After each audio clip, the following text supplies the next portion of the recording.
Bonjour à tous et bienvenue pour ce nouveau live de révision du brevet. Je suis avec Vanessa, notre professeure d'histoire-géographie, et nous allons donc faire un système de 24 questions-réponses sur le thème de... Aujourd'hui, on va bosser sur la Première Guerre mondiale et puis démocratie et les régimes totalitaires pendant l'entre-deux-guerres. Ok, parfait. Donc, vous pouvez commenter directement vos réponses sur Facebook ou sur YouTube. On élira les meilleures réponses et c'est parti. On va pouvoir lancer dès à présent la première question. Alors, la première question, c'est quels sont les pays qui composent l'entente en 1914? Réponse A, le Royaume-Uni, l'URSS et l'Italie. B, le Royaume-Uni, la France et l'Empire ottoman. C, le Royaume-Uni, la France et l'URSS. Et D, l'Empire austro-hongrois, l'Empire allemand et l'Empire ottoman.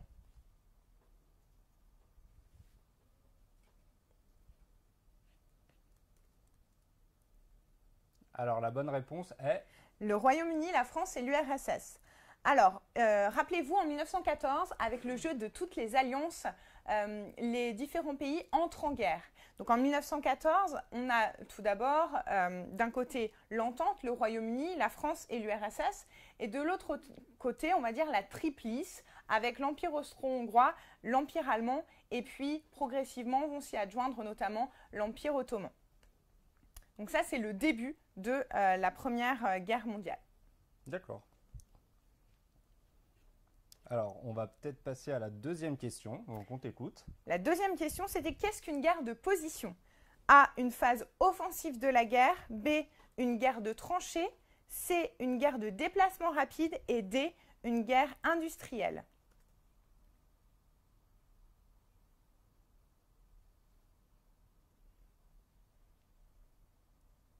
Alors, la bonne réponse, du coup, qui est... La bonne réponse était la réponse B, une guerre de tranchée.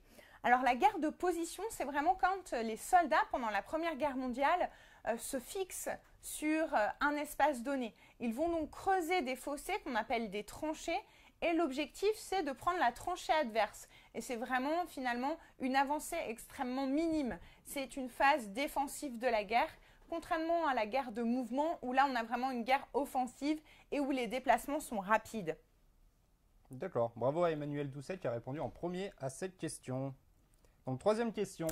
Alors, la troisième question, c'est quelles sont les dates de la bataille de Verdun? A, 1914-1918. B, mars-décembre 1915. C, février-décembre 1916. Et D, janvier 1915, septembre 1916.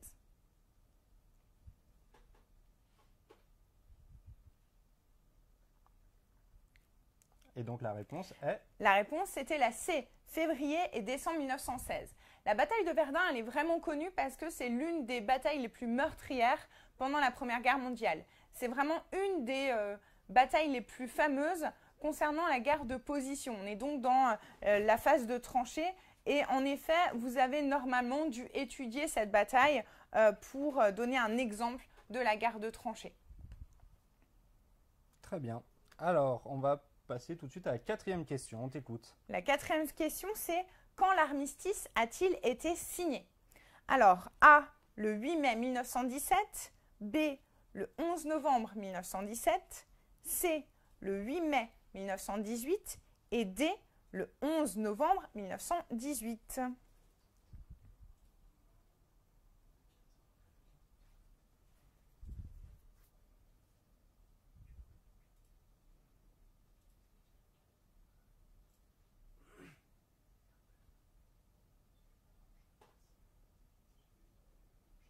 Et donc, la réponse est... La réponse était la réponse D, le 11 novembre 1918. Alors, rappelez-vous, le conflit dure environ 4 ans. Il commence par une guerre de mouvement qui dure un peu moins d'un an. Ensuite, une guerre de position qui, elle, dure de 1915 à 1917. Et après, il y a une reprise de guerre de mouvement, donc pendant l'année 1918, qui est caractérisée par plusieurs éléments, notamment l'armistice qui est signé avec l'Empire russe, puisque en fait l'Empire russe abandonne, si vous voulez, le conflit suite aux révolutions russes, on en parlera juste après, et puis l'entrée en guerre des États-Unis. Donc le 11 novembre 1918, l'armistice est signé. Et puis, ça nous fait un jour férié. Et puis ça nous fait un jour férié, exact. Bravo à Keïssa qui a répondu en première à cette question. Alors, question 5. Comment s'appelle la révolte des soldats contre l'autorité militaire? C'est une question un petit peu plus compliquée, mais quand même, on s'y tente. A. Mouvement de résistance. B. Violence de masse. C. Mutinerie. Ou D. Milice.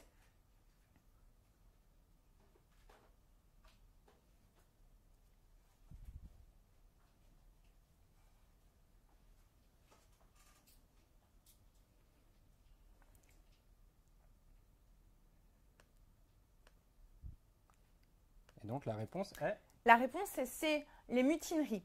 Alors, la révolte des soldats contre l'autorité militaire, il y en a eu beaucoup en 1917 environ.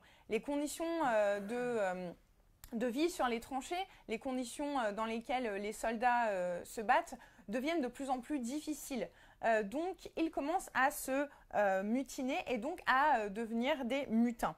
Ils vont par exemple se révolter contre l'autorité militaire, contre leur chef direct. La milice, bien, ça n'est pas du tout pendant cette période-là, c'est pendant la Seconde Guerre mondiale. Et on appelle violence de masse une violence qui est caractéristique d'ailleurs de la Première Guerre mondiale, qui est finalement le fait de tuer, exterminer, et puis aussi d'utiliser des techniques de combat qui ont pour but de mettre à mort les populations et de les faire vivre, si vous voulez, dans des conditions de vie extrêmement difficiles. D'accord, merci. Je souligne, si vous avez des questions ou des remarques, n'hésitez pas à nous les laisser en commentaire. On pourra y répondre directement entre deux questions. Donc n'hésitez pas à commenter si vous avez la moindre question. Alors, question 6, on t'écoute. Comment qualifie-t-on la Première Guerre mondiale? Est-ce que c'est une guerre d'extermination A, B, guerre totalitaire, C, guerre d'anéantissement ou D, guerre totale?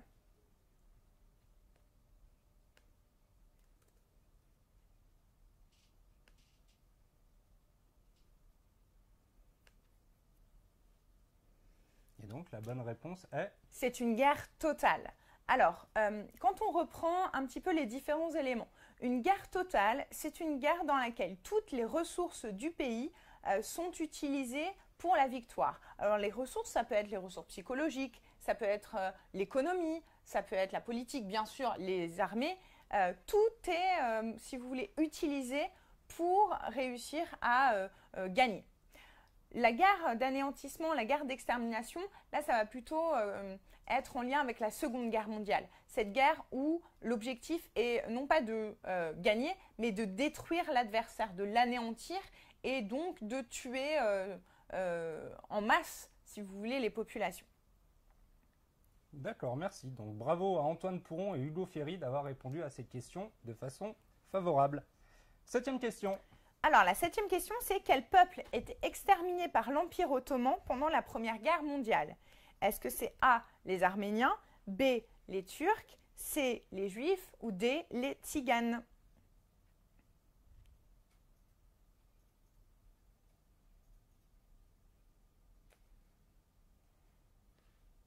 Et du coup, alors?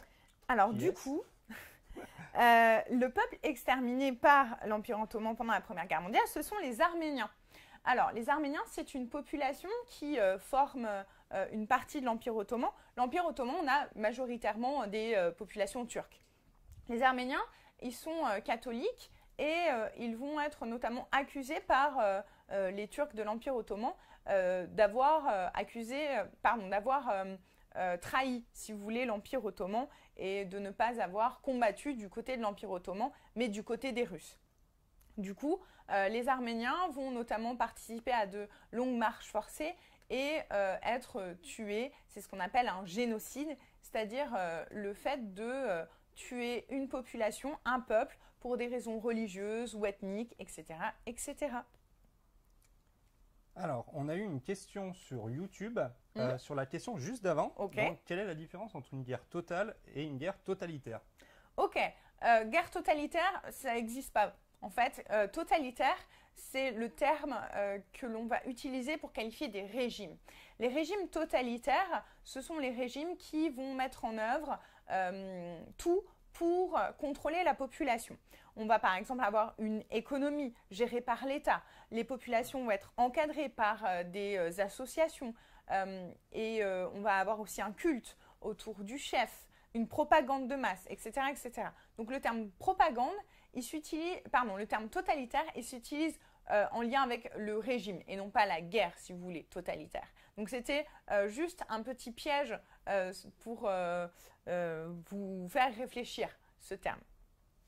D'accord, très bien. Merci pour cette réponse. On va passer à la question 8 tout de suite. Alors, quand ont lieu les deux révolutions russes? Est-ce que c'est A, juillet et septembre 1915, B, mars et octobre 1916, C, février et octobre 1917 et D, janvier et décembre 1918?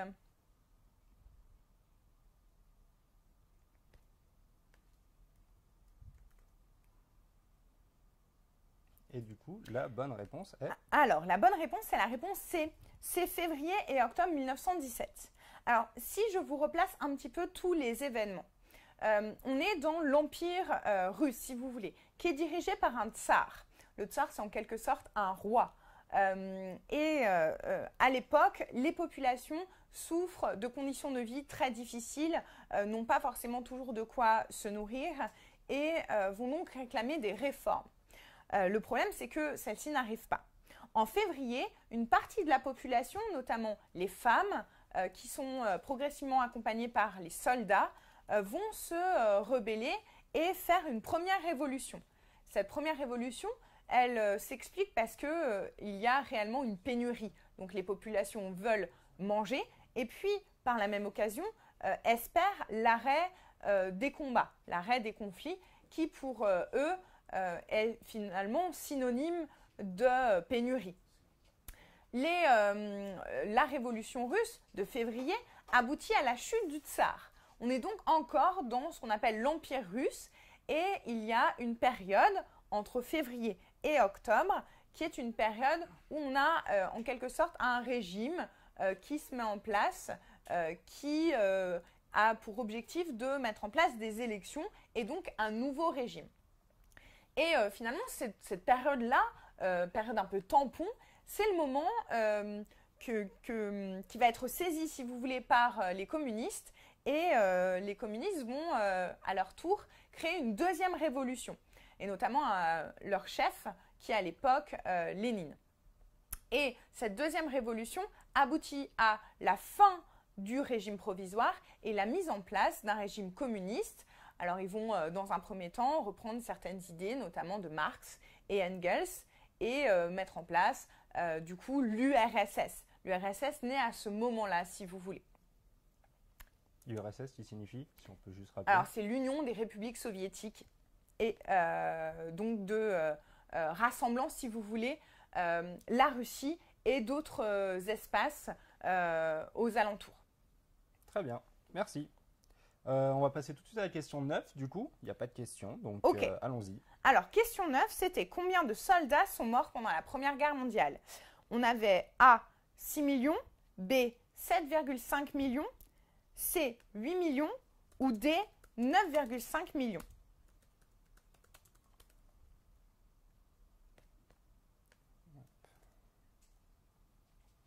Et du coup, la bonne réponse est… La bonne réponse, c'est 9,5 millions. Alors, si vous voulez, on a une forte proportion de soldats morts pendant la Première Guerre mondiale. Ce sont plus majoritairement les soldats qui perdent la vie parce que les conflits se font entre populations armées, si vous voulez. Les civils sont néanmoins touchés. On a parlé des Arméniens dans un premier temps. Et on a aussi, bien sûr, des populations civiles qui sont directement touchées lors notamment de conflits à côté et autres, si vous voulez, conséquences des combats, notamment des violences, des maladies, etc., etc. Donc, on a pas mal de populations soldats morts, 9,5 millions. Ça reste quand même une bien plus faible proportion que pendant la Seconde Guerre mondiale. Seconde Guerre mondiale, tu sais à peu près à combien on est on est à 6 fois plus environ Ah oui, de d'accord. population décédée. En effet. Et j'ai perdu mes questions. Ah, Est-ce que tu peux me les retrouver? oui, non, mais sinon, on va Eh bien, on va passer comme ça. On va passer comme ça. Allez. Donc, on était à la question 10. Est-ce qu'il y avait des questions? Non, toujours pas. Sur Facebook, du moins, on n'en a pas. Et sur YouTube, pas pour le moment. Donc n'hésitez pas, hein, si vous avez besoin d'avoir un petit peu plus d'approfondissement, même des explications parce que vous n'avez pas compris, posez des questions. Oui. Pourquoi ne dit-on pas Russie mais URSS? Alors, pourquoi ne dit-on pas Russie, mais URSS? Ouais. D'accord. Ok. Alors, en fait, il faut avoir en tête quelque chose. Pendant la Première Guerre mondiale, on est encore dans l'Empire russe. La première question, d'ailleurs, elle était un petit peu, si vous voulez, erronée, parce qu'on parle vraiment de l'Empire russe encore au début de la Première Guerre mondiale. L'Empire russe, comme je vous expliquais, est un empire avec à la tête un tsar. Et ce n'est qu'après les révolutions russes qu'on parle de l'URSS. Les révolutions russes en 1917 vont provoquer un changement de régime, mais ce changement de régime, si vous voulez, il n'est pas tout à fait immédiat. Ce changement de régime, il va nécessiter quelques années, puisqu'il y a des combats entre ce qu'on va appeler les blancs et les rouges. Les blancs, ce sont ceux qui soutiennent le tsar, et les rouges, ce sont ceux qui soutiennent les communistes. Et donc, ce n'est qu'après 1922 qu'on officialise, si vous voulez, le nom de URSS. Parfait. On va pouvoir passer à la question 10. Ok. Question 10. Comment appelle-t-on les mutilés de la Première Guerre mondiale? Question un petit peu plus compliquée, là encore. A. Les hommes brisés. B. Les gueules cassées. C. Les grands martyrs. Ou D. Les visages abîmés.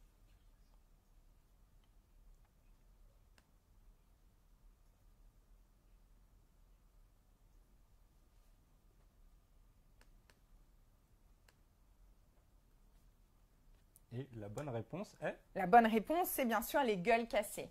Alors, vous avez pas mal de petits films qui sont sortis ces derniers temps sur la Première Guerre mondiale, et notamment le film Au revoir là-haut, qui vient d'un livre de Pierre Lemaitre, qui a obtenu un prix Goncourt. Bon, tout ça pour vous dire qu'il traite d'un soldat qui a la gueule cassée. Alors, qu'est-ce que c'est que la gueule cassée?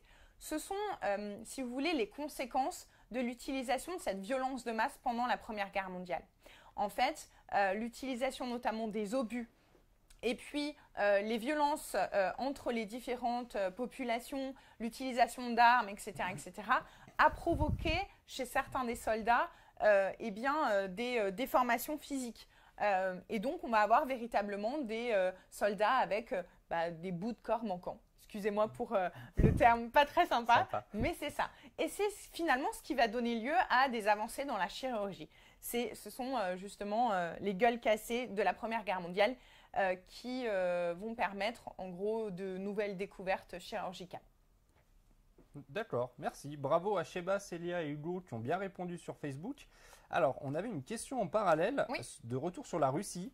Ouais. Léon Blum, quel était son rôle dans cette Première Guerre mondiale? Est-ce qu'il a changé les lois? Est-ce que c'est lui qui a créé les lois de Nuremberg? Ok, alors Léon Blum, loi de Nuremberg, c'est un espèce de grand mélange. On n'est pas du tout dans les mêmes pays. Alors d'abord, l'URSS, les personnages principaux, si vous voulez, de l'URSS, c'est Lénine et Staline. Lénine, c'est au début de la révolution russe, donc 1917, jusqu'à 1924, sa mort. Et ensuite, à sa mort, sa succession se fait progressivement. Et à sa tête est Staline, à la tête de l'URSS. Ok. Léon Blum, c'est un Français, donc on n'est pas dans le même espace. Léon Blum, c'est un membre de la gauche française qui va participer pendant l'entre-deux-guerres, donc entre 1918 et 1939, à un gouvernement qui s'appelle le Front populaire. Et ce Front populaire, il va accéder au pouvoir en 1936. Il va mettre en place de nouvelles réformes, notamment les lois Matignon. Et les lois de Nuremberg, alors ce sont d'autres lois, mais prises en Allemagne cette fois-ci, qui vont statuer sur la population juive. C'est après l'arrivée d'Hitler au pouvoir et ça se déroule en 1935. Alors, on aura juste une autre question Oui. et après on continue. Pas de souci. Alors, visiblement un fan ou un Espagnol qui demande que faisait l'Espagne durant la Première Guerre mondiale, de quel côté se plaçaient les Espagnols? Ok. Par rapport à cela, l'Espagne, on va dire qu'elle est dans une situation relative de neutralité, quasiment à chaque fois dans les deux guerres mondiales. La Deuxième Guerre mondiale, ça s'explique parce qu'elle a été légèrement occupée par la guerre civile juste avant, et donc il y a un nouveau régime avec Franco. Et pendant la Première Guerre mondiale, elle n'est que très peu présente pendant le conflit. Elle a plutôt un statut de neutralité. Très bien, on va pouvoir passer à la question 11 du coup tout de suite. Alors on t'écoute. Alors, question 11, comment s'appelle le traité réglant le sort de l'Allemagne après la guerre? Donc, on a A, traité de Nice, B, traité de Berlin, C, traité de Versailles ou D, traité de Paris.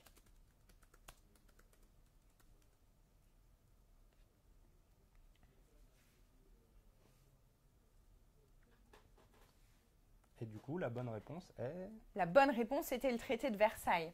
Alors, le traité de Versailles, c'est donc en quelque sorte un espèce de bisque-bisquerage fait par notamment la France à l'Allemagne. Alors, je vous resitue un petit peu. En 1870, l'Allemagne a vaincu les Français sur leur territoire. On a eu une guerre entre donc, la France et la Prusse à l'époque, qui essayait de reconstituer une grande Allemagne.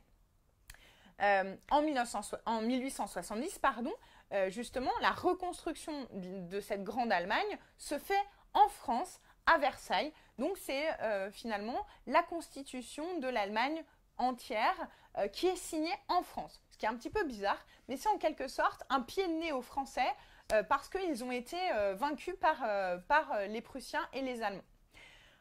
Si vous voulez, en contrepartie, les Français vont accueillir les grandes conférences de la paix après la Première Guerre mondiale à Versailles, et un traité qui règle, si vous voulez, le sort de l'Allemagne après-guerre est signé à Versailles, donc pour faire, si vous voulez, un petit rappel de cet événement. Le traité de Versailles, en 1919, c'est le traité donc, qui règle le sort de l'Allemagne. L'Allemagne est considérée comme seule responsable de la guerre, ce qui signifie qu'elle va devoir payer un grand nombre de réparations, qu'elle a aussi notamment un territoire qui est coupé en deux. On lui enlève aussi un certain nombre de territoires, et puis elle doit également restreindre énormément son armée. Donc, le traité de Versailles, il est considéré comme un diktat par l'Allemagne, c'est-à-dire un traité qui a été subi et qui vraiment est injuste. D'accord, merci à toi.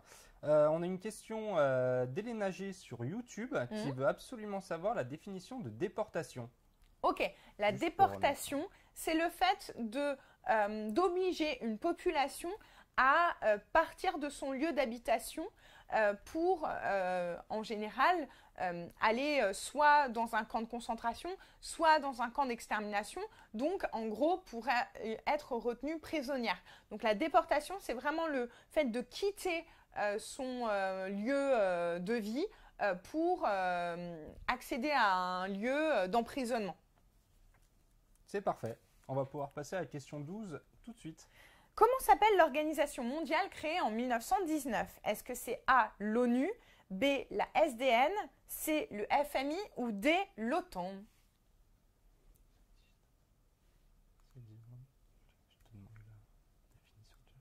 Comment? Je te demande la Ok. définition. Ok.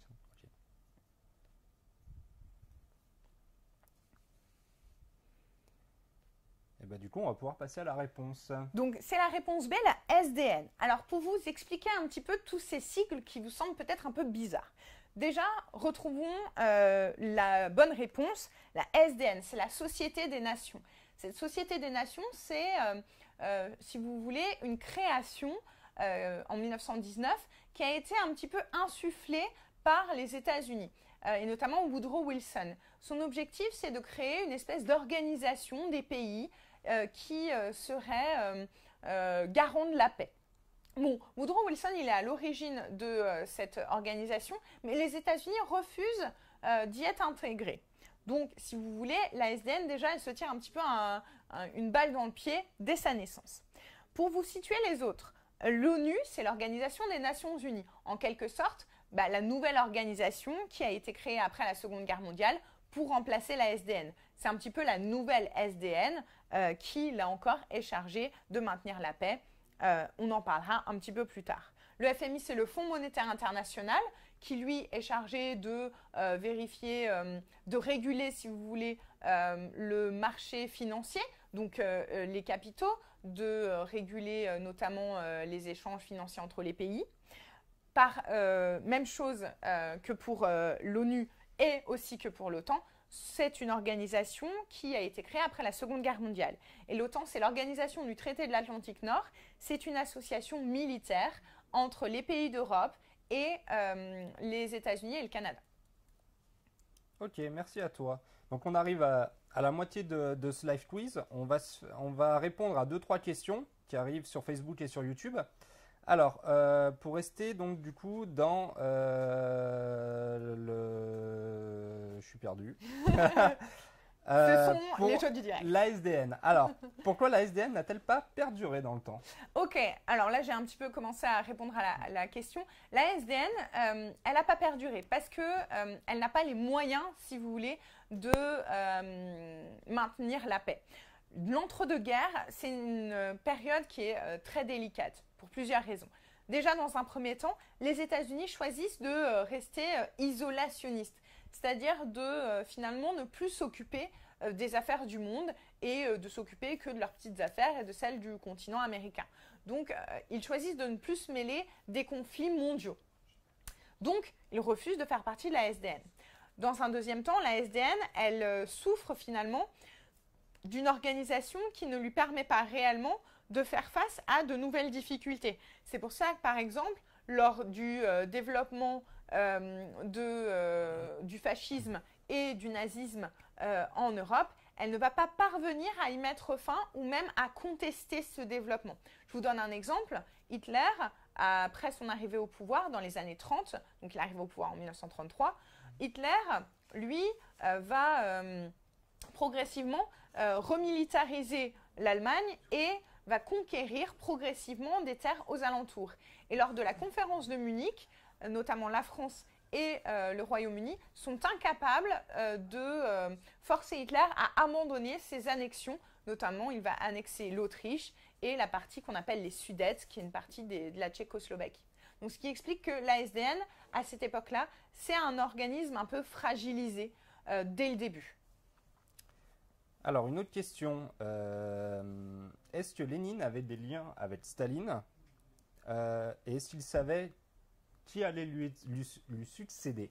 Alors, Lénine et Staline ont des liens, forcément. Ce sont, si vous voulez, les grands chefs du communisme, des soviets, si on peut parler comme cela, en URSS. Lénine, lui, est au pouvoir directement, en quelque sorte, jusqu'en 1924. Et dans ses écrits, dans ses mémoires, il affirme que Staline ne serait pas un bon successeur, en quelque sorte. Donc ça veut dire que potentiellement, Staline pourrait lui succéder et il le sait. Parce que, si vous voulez, Staline a assez de puissance et de pouvoir pour. Lénine meurt dans des circonstances qui sont un petit peu étranges et c'est Staline qui arrive finalement au pouvoir. Staline, il va utiliser des grands procès truqués et d'autres grandes purges pour finalement asseoir vraiment son pouvoir. Donc en quelque sorte, Lénine, il sait que c'est une possibilité que Staline lui succède. À la base, ce n'est pas vraiment ce qu'il aurait voulu parce que, si vous voulez, Lénine avait aussi comme camarade Trotsky. Et Trotsky est obligé de s'enfuir parce qu'il a peur des grandes purges de Staline. Alors c'est génial, on a beaucoup de questions qui tombent surtout sur YouTube. Alors on va répondre peut-être à une dernière qui a été souvent posée. Qui dirige l'Allemagne pendant la Première Guerre mondiale? Alors pendant la Première Guerre mondiale, l'Allemagne, elle est dirigée par un empereur. Cet empereur, il va abdiquer à la fin de la Première Guerre mondiale et à la suite naît un nouveau gouvernement qui est un gouvernement très impopulaire qui est la République de Weimar. Donc on est vraiment dans un empire avec un empereur et ensuite une république. Parfait, on va pouvoir enchaîner Allez, on continue. avec la question 13. On reviendra après sur les autres questions, mais n'hésitez pas à toutes les poser en commentaire. Ok, question 13. Quel événement a lieu en octobre 1929? Est-ce que c'est A, la nuit des longs couteaux, B, la chute des cours de la bourse américaine, C, la nuit de cristal et D, le coup d'État raté des ligues?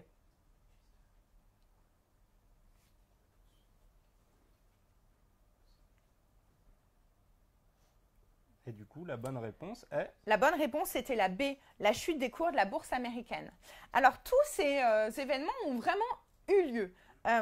Seulement, la nuit des longs couteaux et la nuit de cristal se passent en Allemagne. Ce sont des grands événements qui vont, dans un premier temps, éradiquer, si vous voulez, les SA, qui étaient les sections d'assaut d'Hitler. C'est-à-dire, oui, il n'y a pas que le groupe qui a ce nom. Pardon. Pas de souci. Si vous voulez, des populations qui étaient concentrées autour d'Hitler et qui étaient chargées de le protéger, mais ils étaient devenus de plus en plus violents. La nuit de cristal, elle, c'est une nuit qui va aboutir à beaucoup de destruction et de morts parmi les populations juives et les grands monuments juifs. Le coup d'État raté des ligues, ça se passe en France. Les ligues, ce sont les organisations fascistes qui veulent la création d'un régime qui ressemblera à celui de l'Allemagne ou d'Italie, mais ils ne parviennent pas à arriver au pouvoir. Et donc, l'événement d'octobre 1929, c'est la chute des cours de la bourse américaine. Ce qu'on appelle le krach boursier, qui va aboutir à une grave crise économique qui touche d'abord les États-Unis et ensuite les autres pays du monde entier, principalement dans un premier temps l'Europe. Et ça va vraiment avoir des fortes conséquences. On dit même d'ailleurs que l'arrivée au pouvoir d'Hitler a pu être favorisée par cette situation économique très difficile qu'on appelle la Grande Dépression. La dépression, si vous voulez, c'est une période de crise économique. Le chômage était tel qu'en Allemagne, les populations n'avaient que très peu la possibilité de se nourrir, etc., etc. Donc, c'était la réponse B. Parfait. On n'a pas de questions sur Facebook. Du coup, on va pouvoir passer à la question 14. Ok, question 14. Normalement, s'affiche à vos écrans un personnage. Est-ce que c'est A, Lénine, B, Staline, C, Karl Marx ou D, Benito Mussolini? T'es caché du coup. C'est pas grave. On ne voit plus.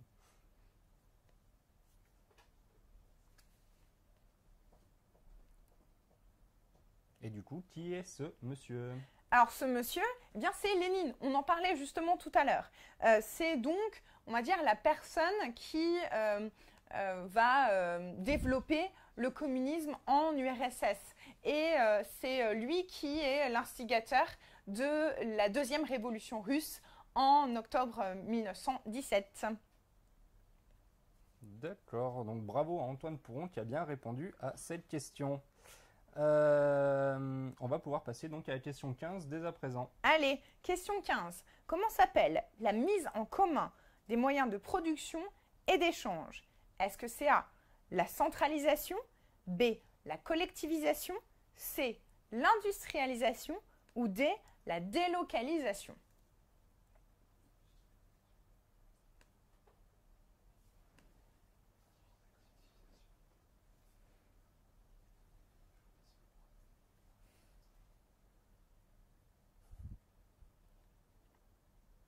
Et la bonne réponse est… C'était la B, la collectivisation. Alors la collectivisation, c'est le fait donc de mettre en commun les moyens de production et d'échange et puis aussi les terres. C'est pour ça qu'on dit que en URSS, il n'y a plus de propriété privée parce que finalement, tout est mis en commun.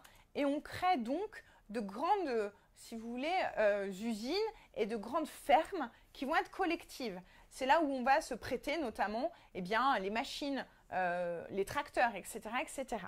La collectivisation, elle fait partie d'un principe qui est celui d'une économie étatisée. C'est-à-dire que l'État organise l'économie et donc va planifier, ce sont donc les grands plans quinquennaux, les plans 5 ans. Elle va donc planifier toute l'économie et ce que l'économie doit rapporter au pays. Donc, c'est la collectivisation. Et pensez bien, si vous voulez l'avoir en termes, collectivisation, c'est collectif. Donc, on met en commun. Centralisation, industrialisation, délocalisation, ce sont des termes qui existent bien, mais qui n'ont pas le même sens. Centralisation, c'est le fait de tout centraliser dans un même espace. Industrialisation, c'est le fait de développer l'industrie. Et délocalisation, c'est le fait de transférer une unité de production dans un autre espace. Super. Bravo à Thierry, Sheba, Antoine et Nabil qui ont bien répondu sur Facebook. Alors, on a une question sur YouTube. Est-ce que la collectivisation entraîne l'industrialisation? Alors, est-ce que la collectivisation entraîne forcément l'industrialisation? En quelque sorte, c'est comme un espèce de cercle qui relie les deux. Je m'explique. La collectivisation, elle va donc entraîner la mise en commun des moyens de production. L'objectif, c'est de faire en sorte que les populations produisent plus. Pour produire plus, il faut donc avoir des machines, ce qui va, dans ce cas-là, de nécessiter un développement de l'industrie, donc de l'industrialisation. Et en quelque sorte, donc, l'industrialisation va aboutir à la collectivisation et la collectivisation va renforcer l'industrialisation. Parfait, on va pouvoir passer à la question 16 dès à présent. Alors, 16. Comment s'appellent les camps de travail forcé soviétiques? A. Les koulaks. B. Les camps de concentration. C. Les centres de mise à mort. Ou D. Les goulags.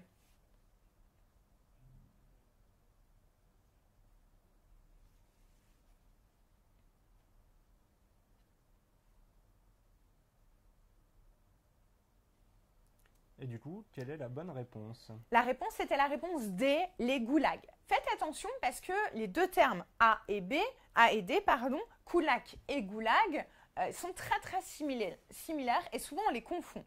Donc les goulags, c'est vraiment les camps de travail soviétiques qui sont souvent situés en Sibérie, dans les régions extrêmement éloignées des grands foyers de population. Les koulaks, ce sont les grands agriculteurs, les propriétaires terriens qui, dans un premier temps, refusent la collectivisation. Vous imaginez que s'ils ont des grandes terres, ils ne veulent pas les perdre. Les camps de concentration, les centres de mise à mort, eux, ce sont des espaces qui ont réellement existé, mais en Allemagne. Donc on n'est pas dans le même pays. Ce sont les deux types de camps qui ont été créés par les nazis, donc à l'issue de la victoire aux élections d'Hitler. Parfait. Pas de questions en particulier. N'hésitez pas, si vous en avez, à les poser en commentaire. On va passer à la question 17. Comment s'appelle l'ensemble des pratiques mises en place par l'État pour convaincre la population de la supériorité d'une idéologie? Est-ce que c'est A, la censure, B, le culte de la personnalité, C, la propagande et D, le fascisme?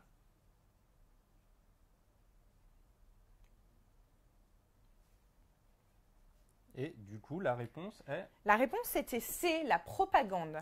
Alors, la propagande, c'est l'ensemble des pratiques qui sont mises en place donc par l'État pour convaincre une population la supériorité d'une idéologie. Que ce soit par exemple l'idéologie communiste, l'idéologie fasciste, l'idéologie nazie. La censure, c'est vraiment le fait d'empêcher des éléments de circuler. Par exemple, pendant la Première Guerre mondiale, on censurait les lettres pour éviter que certaines nouvelles un petit peu négatives ne viennent aux oreilles des populations à l'arrière du front. Culte de la personnalité, c'est un élément du régime totalitaire. En général, dans un régime totalitaire, le chef a un culte, on lui voue un culte, c'est le cas d'Hitler, c'est le cas de Staline.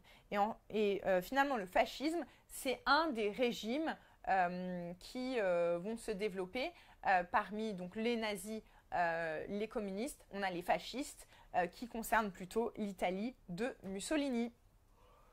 Alors, pour cette réponse, on n'a eu que des bonnes réponses sur Facebook. Donc, bravo à Sheba, Antoine, Yangui, Nabil et Andrea qui ont bien répondu. Et on avait une question sur YouTube de quelqu'un qui nous demandait qu'est-ce que le fascisme? Alors, le fascisme, c'est ce que je vous évoquais juste il y a quelques secondes. C'est en quelque sorte le régime politique qui gouverne l'Italie à partir du moment où Mussolini est au pouvoir au milieu des années 20. Mussolini est au pouvoir donc pendant environ une vingtaine d'années et met en place un régime. Alors, on ne le qualifie plus de totalitaire de nos jours parce qu'il n'a pas, si vous voulez, toutes les éléments de référence d'un régime totalitaire. On a en effet un culte de la personnalité, mais on n'a pas, par exemple, de mise à mort systématique des opposants politiques, etc., etc. On n'a pas la création de centres de concentration ou d'extermination comme en Allemagne. Donc le fascisme, c'est, si vous voulez, le régime politique italien pendant l'entre-deux-guerres et la Seconde Guerre mondiale. D'accord. On a eu un message de Marie sur Facebook qui te remercie parce que tu expliques bien. Ok. Voilà. Et ben on va Merci. passer à la question 18 tout de suite. Comment s'appelle le parti nazi allemand? Est-ce que c'est A, le PCA, B, l'OTAN, C, le FMI ou D, le NSDAP?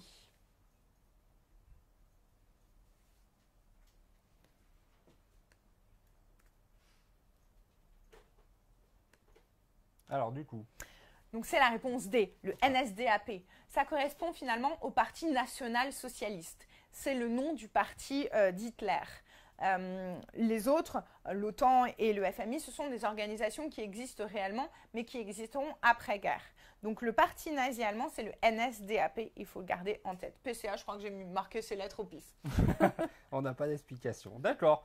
Bravo à Sheba. Il y a eu quelques petites erreurs sur Facebook. On va enchaîner tout de suite avec la question 19. Allez, c'est parti. Quand Hitler accède-t-il au pouvoir? Est-ce que c'est A en 1924, B en 1933, C en 1935 ou D en 1938?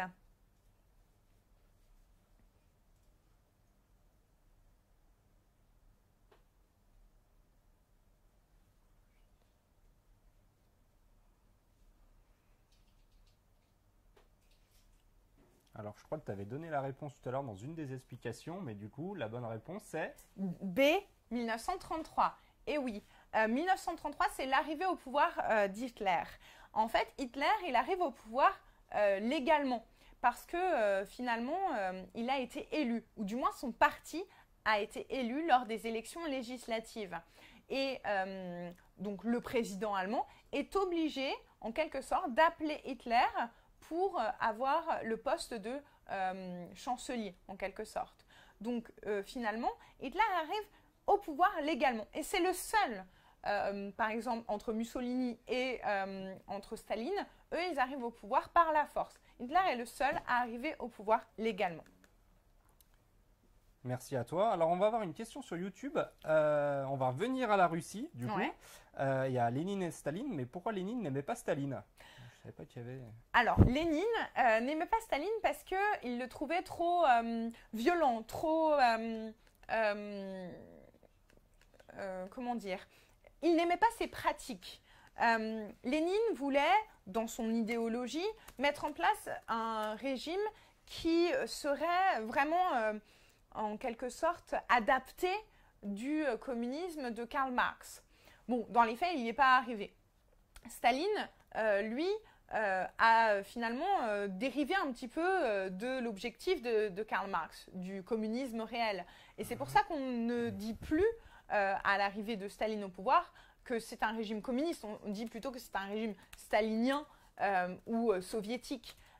Finalement, on a une opposition entre les deux parce qu'ils ne sont pas d'accord sur les moyens pour mettre en place le communisme. Et puis, Lénine trouvait Staline pas assez fiable, en quelque sorte. Parfait, on va passer donc aux 4 dernières questions. La question 20, on t'écoute. Alors, 5 dernières questions, puisqu'on en a de 20 jusqu'à 24.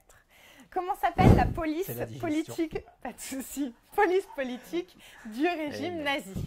A, les SA, B, la Gestapo, C, le KGB ou D, les Einsatzgruppen. Et éternuez quand vous dites ce nom.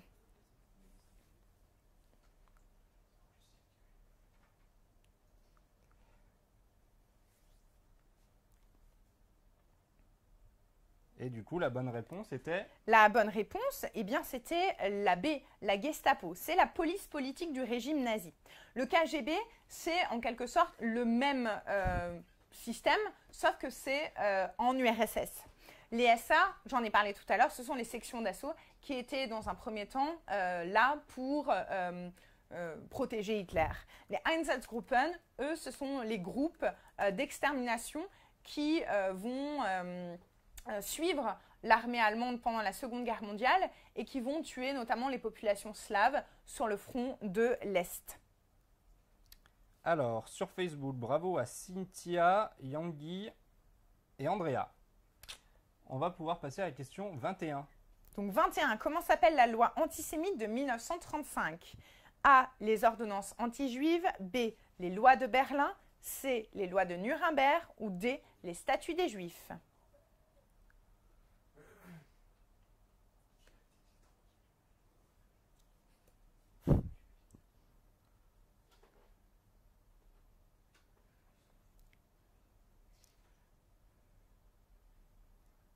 Et du coup, la bonne réponse est… C'est les lois de Nuremberg, donc c'est, je l'ai évoqué tout à l'heure, la loi antisémite, c'est donc une loi qui va isoler les populations juives. Antisémite, c'est haine des juifs. Alors, on n'appelle pas ordonnance anti-juive ou loi de Berlin, ça n'existe pas dans le cadre des lois antisémites.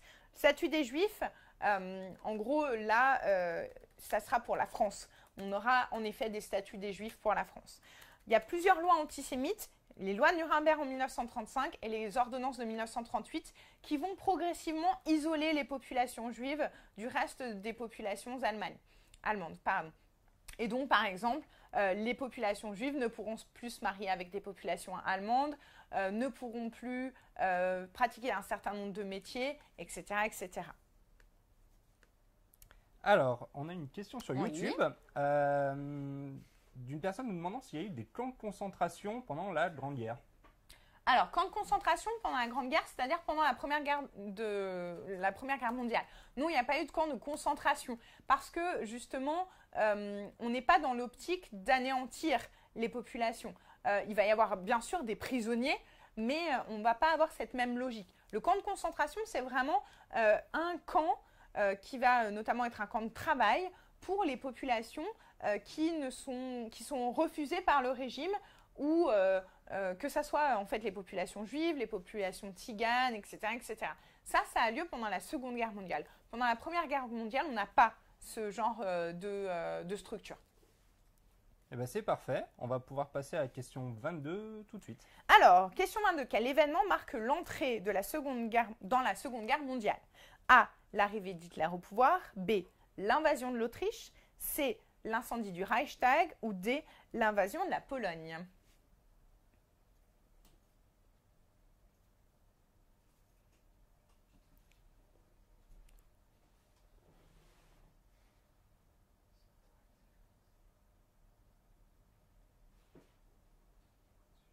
Et du coup, la bonne réponse est… C'était la réponse D, l'invasion de la Pologne. Les 4 événements se passent pendant les années 30 et vont en fait suivre l'arrivée d'Hitler au pouvoir. Hitler arrive au pouvoir en 1933. Très rapidement, le Reichstag est incendié. Le Reichstag, c'est le Parlement allemand et l'objectif finalement, c'est de faire en sorte que les parlementaires ne puissent plus se réunir.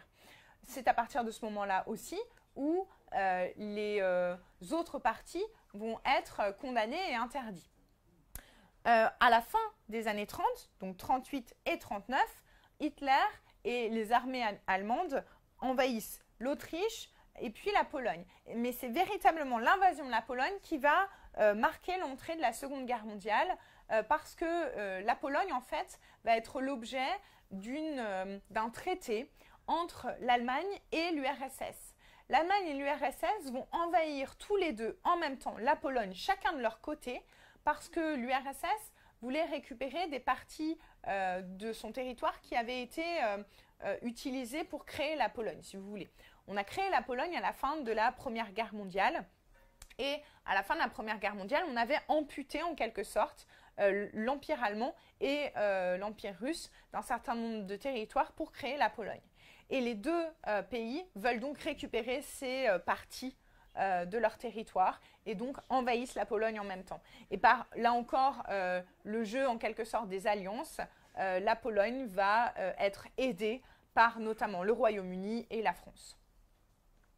Merci à toi. On est désolé d'avoir affiché la réponse avant, mais c'est pas grave, c'est les aléas du direct. Donc bravo à tous d'avoir répondu réponse D. Hein. Ma foi, bravo. Alors, on va avoir des questions. Alors, au début, à qui étaient dédiés les camps de concentration? Alors, les camps de concentration, ils naissent vraiment au début, finalement, du régime hitlérien. Dans un premier temps, ils vont vraiment être réservés aux populations qui vont condamner le régime. Et puis, très rapidement, les populations qui sont jugées comme inférieures vont également être emmenés dans des camps de concentration. On a le premier camp, c'est Dachau, et qui est fondé quasiment dans l'année de l'élection d'Hitler. Donc dans un premier temps, plutôt les opposants politiques, mais très rapidement, les populations juives, les tziganes, les homosexuels aussi, les communistes bien entendu, vont être enfermés dans les camps de concentration. Alors, ça tombe bien que tu parles des tziganes parce qu'on va y revenir avec la question. Oui. Sur YouTube, quelqu'un n'a pas compris qui étaient vraiment les tziganes en fait. Alors, les tziganes, ce sont des populations qui sont en majorité nomades. Et si vous voulez, c'est un terme qui qualifie ces populations et qui sont jugées comme inférieures par les Allemands, par le simple fait finalement qu'elles soient nomades, c'est-à-dire qu'elles n'aient pas réellement de lieu d'habitation en quelque sorte qui soit fixe. Donc, les tziganes, c'est cette population-là. Il y en a quelques milliers en Allemagne et elles vont être, là encore, systématiquement exterminées pendant la Seconde Guerre mondiale. Eh bien, c'est parfait. Merci pour cette réponse. On va passer à la question 23. Allez, plus que 2 questions. Quand a lieu la guerre civile d'Espagne? Est-ce que c'est A, 1917-1921, B, 1933-1938, C, 1936-1939 ou D, 1939-1942?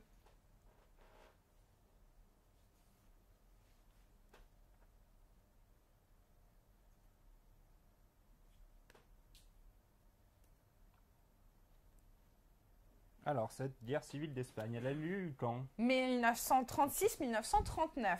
C'est donc juste avant la Seconde Guerre mondiale. C'est en quelque sorte, pour notamment l'Italie et l'Allemagne, un moyen de vérifier si leurs armements sont modernes et sophistiqués. Parce que l'Italie et l'Allemagne vont participer à cette guerre civile, vont soutenir l'armée de Franco. Alors, parfait. On a eu beaucoup de réponses justes sur Facebook. Donc, bravo. Alors, je les cite. Sheba, Chelsea, Antoine, Nabil et Stéphane. Alors, on va passer. Bravo à vous. Je pense que cette fois, je ne vais pas me tromper à la dernière question. Ouais. Donc, la question 24. Comment s'appelle l'alliance des partis de gauche français qui gagne les élections législatives de 1936? Si vous avez écouté tout à l'heure, je l'ai dit. A, est-ce que c'est le Front National? B, l'Unité Populaire? C, le Front Populaire? Ou D, l'Union Sacrée?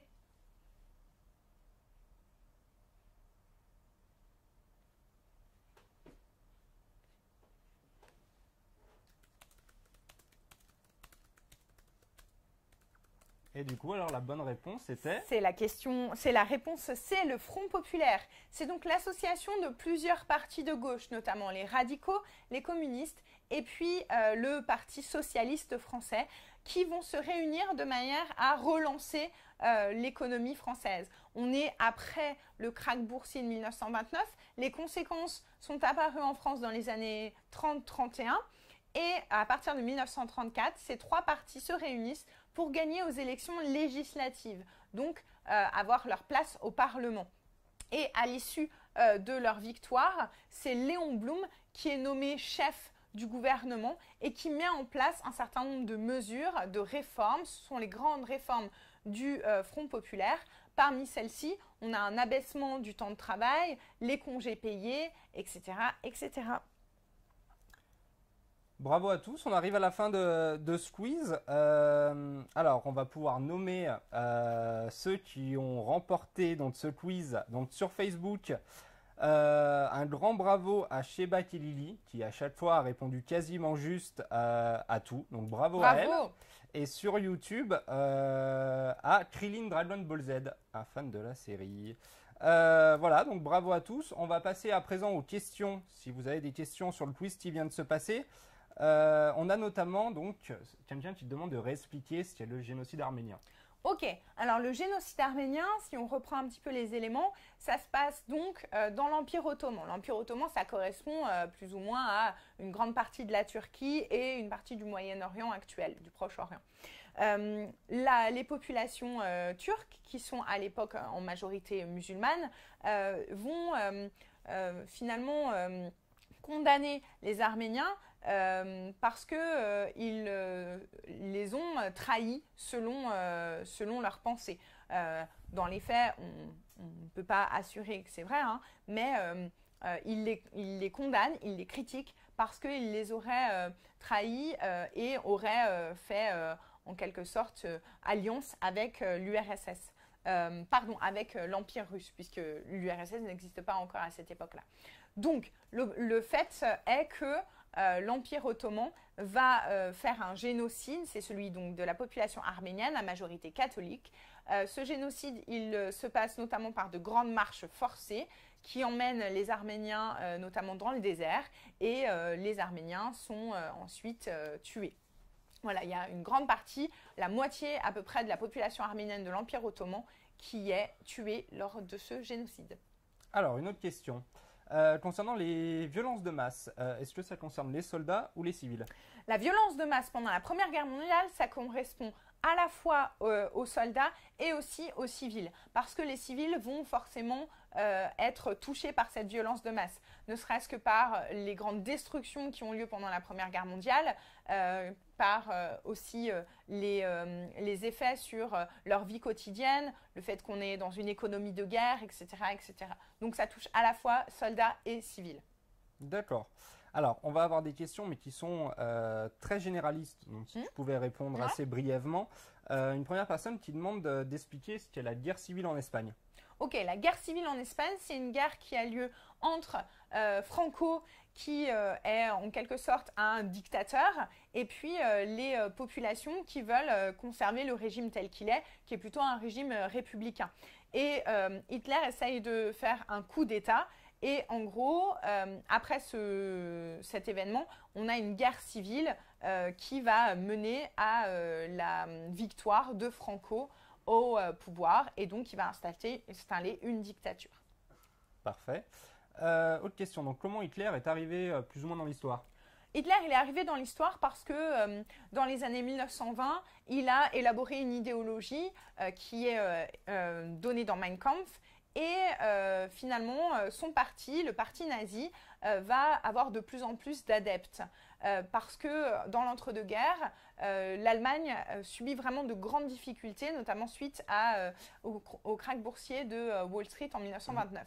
Donc Hitler, il arrive à ce moment-là dans un pays qui est quand même assez exsangue, qui a énormément de difficultés. Eh ben, tu fais bien de parler de la crise boursière parce qu'on a Cynthia sur Facebook qui nous demande de réexpliquer rapidement ce qu'était la crise boursière justement. Donc le krach boursier en 1929, c'est un moment où ce qu'on appelle le jeudi noir, où toutes les valeurs de ce qui est en bourse a chuté. En fait, cela a provoqué une grave crise économique parce que dans le système de 1929, on est déjà dans une forme de mondialisation. Donc, les États-Unis vont avoir une crise économique, ne vont presque plus acheter à l'étranger, donc forcément, les populations du pays vont lutter contre le chômage, etc., etc. Et le fait que les États-Unis n'achètent plus à l'étranger va forcément avoir des conséquences au fur et à mesure dans les autres pays, puisque leur économie va aussi être affaiblie et là encore, le chômage va se développer. Merci à toi. Alors, beaucoup de questions entre Hitler et Staline. Donc, pourquoi Hitler et Staline étaient-ils ennemis? alors qu'ils avaient conclu un pacte de paix avec l'URSS, justement? Alors, Hitler et Staline étaient dans un premier temps, on va dire, alliés. Ils concluent en effet un espèce de pacte qui est le pacte germano-soviétique pour tous les deux, on va dire, envahir la Pologne. Mais ce pacte, finalement, c'est pour Hitler l'occasion de pouvoir envahir la Pologne tranquillement, sans avoir à se soucier de l'URSS dans un premier temps.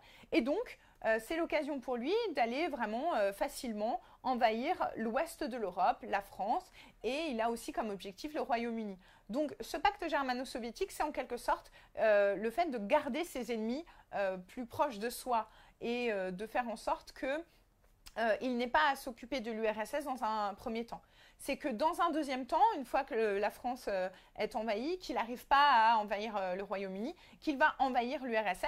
Et c'est d'autant plus facile pour lui que maintenant, il a une frontière commune, puisque les deux pays ont envahi la Pologne en même temps. Alors, on va poser la dernière question, mais on répondra aux autres après en différé en commentaire. Est-ce que tu peux nous réexpliquer rapidement les révolutions russes, s'il te plaît? Ok, les révolutions russes donc, ont lieu en février et octobre 1917. La première révolution russe, elle s'explique par des conditions de vie très difficiles dans l'Empire russe, avec des populations qui souffrent de la faim et qui en ont assez de la guerre. En février, donc, les femmes, les soldats vont manifester de manière assez spontanée pour obtenir du pain, pour obtenir de quoi manger. Cette révolution, elle aboutit, puisque c'est une révolution, à la chute du régime qui est le régime du tsar, le régime tsariste. Naît ensuite un régime qui est un régime qui est là pour mettre en place de nouvelles élections et créer un nouveau système, un nouveau régime, si vous voulez. En octobre 1917, profitant de la fragilité politique du pays, Lénine et tous ses alliés communistes vont mettre en place une deuxième révolution. Cette révolution a lieu donc en octobre et donne naissance à un régime qui est soviétique, donc qui se rapproche du communisme de Marx et d'Engels. C'est parfait, merci. On va s'en arrêter là pour aujourd'hui. On espère que ce nouveau format vous a plu. N'hésitez pas à nous dire en commentaire ou sur les réseaux sociaux si ça vous a plu. Il est prévu normalement qu'on en fasse d'autres sur d'autres matières, sur le bac, le brevet, le code de la route et autres. Donc n'hésitez pas à nous donner vos ressentis. Voilà, on va vous souhaiter une belle journée, un grand merci et à bientôt chez DigiSchool. En tout cas, un grand bravo à tous ceux qui ont participé. À bientôt.